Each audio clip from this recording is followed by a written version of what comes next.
ওরহমতুল্লাহি ওবারাকাতুহু। জিয়ারার অংশ হিসেবে আমাদের কাফেলা বর্তমানে অবস্থান করছে উহুদ মাঠে বা উহুদ ময়দানে। উহুদ যুদ্ধ সম্পর্কে আপনারা অনেকবার শুনেছেন। এটা হচ্ছে ইসলামের দ্বিতীয় যুদ্ধ। এই যুদ্ধে মুসলমানরা প্রথমে বিজয়ী লাভ করেছে, পরবর্তীতে আমাদের প্রিয় নবী সাল্লাল্লাহু আলাইহি ওয়াসাল্লামের নির্দেশনা না মানার কারণে ওনারা পরাজিত করেছেন। যেমন ধরুন, উহুদের যুদ্ধটা সংগঠিত হয়েছিল এই স্থানের মধ্যে, ঠিক আছে। আর এদিকে ছিল একটা গিরিপথ। গিরিপথ বলতে নবীজি সাল্লাল্লাহু আলাইহি ওয়াসাল্লামের 12 জন সাহাবাকে ওনারা এই বাকিদেরকে নিরাপত্তা দেওয়ার জন্য 12 জনকে এখানে গিরিপথের মধ্যে দায়িত্ব দেওয়া হয়েছে। এদিকে যুদ্ধ চলছিল, মুসলমানরা প্রথমে বিজয় লাভ করলো। যখন যুদ্ধ চলে যাওয়ার পরে গণিমতের মাল যুদ্ধের মাঠের মধ্যে রয়ে গেল, সবাই এখন ওগুলা তালাশ করতে শুরু করলো, কারণ এগুলা যোদ্ধাদের জন্য হালাল। তো দায়িত্বশীল যারা গিরিপথে যারা আছেন 12 জন, তারাও কিন্তু ওই দায়িত্ব ছেড়ে এখানে চলে আসলো, এসে এগুলা তালাশ করার জন্য চেষ্টা করতেছে। তো ইসলামের দুশ্মন যারা আছে তখন তারা টের পেলো যে গিরিপথের যারা দায়িত্ব ছিল তারা তো সবাই এখানে চলে আসছে, কেউ নাই। তখন পিছন দিক থেকে আবার মুসলমানদেরকে হামলা করে মুসলমানদেরকে পরাজিত করলো।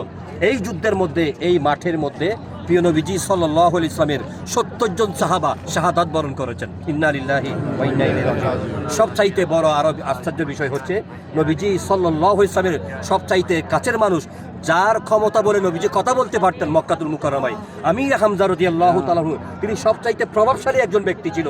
আবু জেহেল, আবু লাহাবের মতো ব্যক্তিরা পর্যন্ত ওনার কাছে আসলে নরম হয়ে যেত। এরকম প্রভাবশালী ব্যক্তি পর্যন্ত এখানে তিনি শহীদ হয়েছেন, শাহাদাত বরণ করেছেন।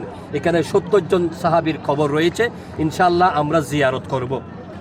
জিয়ারত শেষে এই ঘরের মধ্যে খায়রুল মদিনা ইফতার সয়েব এই ধরনের একটা লেখা আছে।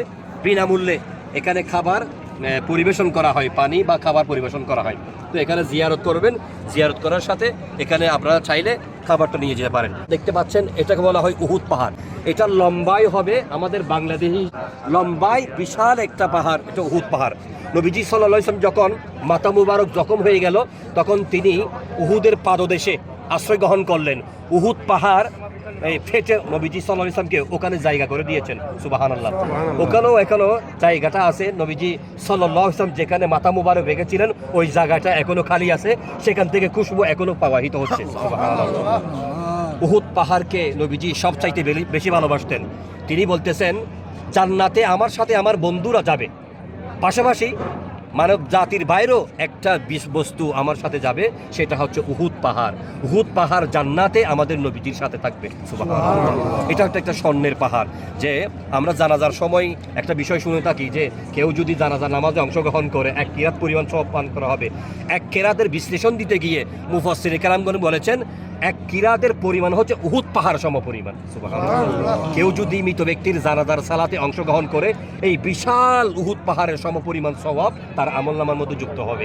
আর কেউ যদি দাফন পর্যন্ত অপেক্ষা করে, তাহলে 2 কিরাত অতটাই বিশাল উহুদ পাহাড় সম পরিমাণ আমলনামা তার আমলনামার মধ্যে যুক্ত হতে থাকবে। সুবহানাল্লাহ।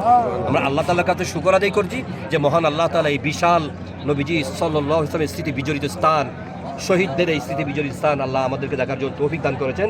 সেই জন্য আল্লাহ তাআলার কাছে শুকর আদায় করছি। এখন আমরা, আপনাদের যদি কষ্ট না হয়, এদিক দিয়ে আমরা যাব, ওই পাশে আমরা জিয়ারত করব। হয়তো মানুষের সংখ্যা ওদিকে কম, আর আমাদের পুরুষ মহিলাদের যদি কাদের কোনো ওয়াশরুমে যেতে হয়, আপনারা এদিকে যেতে পারেন। এই সময়টা আপনারা ওদিকে কাজে লাগাবেন। আপনাদের পক্ষ হয়েও ইনশাআল্লাহ আমরা জিয়ারত করব। ঠিক আছে, এখন আসুন আমরা সবাই জিয়ারত করি।